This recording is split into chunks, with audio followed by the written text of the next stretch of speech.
प्रणाम एंड अभिनंदन दोस्तों। आज बात करेंगे दो दुश्मनों की।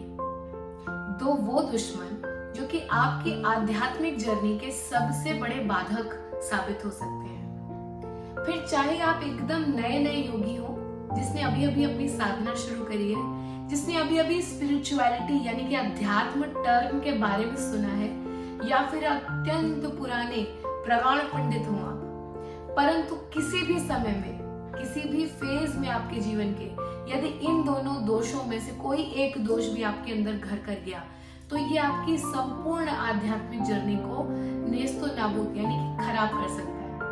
ये दो दुश्मन है, भय और शंका। पहला है भय। भय यानी कि डर। अब आध्यात्मिक जर्नी में चलने वाले को किस बात का डर होगा? डर कि यदि कोई अनुभव आया नहीं है अभी तक, तो क्या आएगा? अगर आ गया है तो ये भय कि कहीं अनुभव चला ना जाए। आज हम ध्यान में बैठते हैं, हमें अत्यंत खूबसूरत अनुभव होते हैं, हमें कई सारी चीजें दिखाई देती हैं, विजुअलाइज होती हैं, कभी हमें ईश्वर के दर्शन हो जाते हैं, कभी हमें पहाड़ दिखते हैं, हमें अलग अलग प्रकार के अनुभव होते हैं, हमारे चेहरे पर एक स्माइल, कभी कभी आंखों में थोड़े बहुत आंसू आ जाते हैं, और इस एक प्रकार के अनुभव को हम अत्यंत दिल से प्रेम करते हैं। पर क्या होता है जब समय आगे बढ़ता है? अगर आप एक किताब पढ़ रहे हैं, तो जब आप उस किताब के पन्ने पलटेंगे तो किसी किताब के पन्ने पर चित्र होंगे, किसी किताब का पन्ना बिल्कुल सादा होगा, किसी पे सिर्फ अंक लिखा होगा अगले चैप्टर का। तो सिर्फ कुछ समय के लिए यदि अनुभव रुक जाए, तो इसका मतलब ये नहीं होता कि आप आगे नहीं बढ़ रहे हैं। इसका मतलब ये होता है कि अगले चैप्टर का चित्र अभी आना बाकी है। तो इसलिए भय आपकी आध्यात्मिक जर्नी में आपको रुकावट डाल सकता है, रोक सकता है। दूसरा आता है शंका।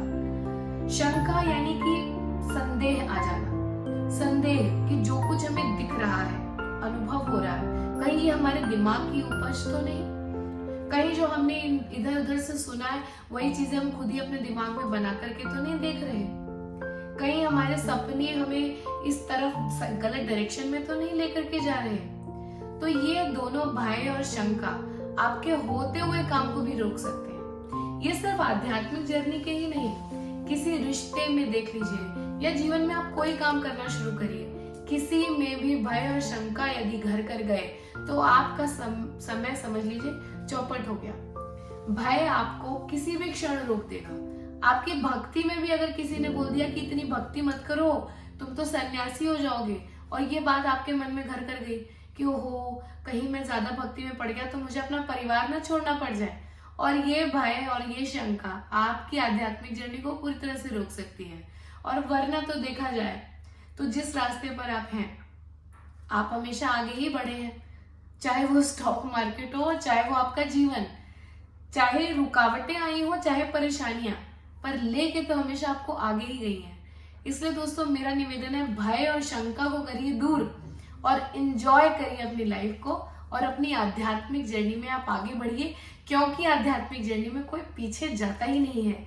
यदि आपकी मंशा और आपका मन पवित्र है तो आप सिर्फ आगे ही जाएंगे। धन्यवाद।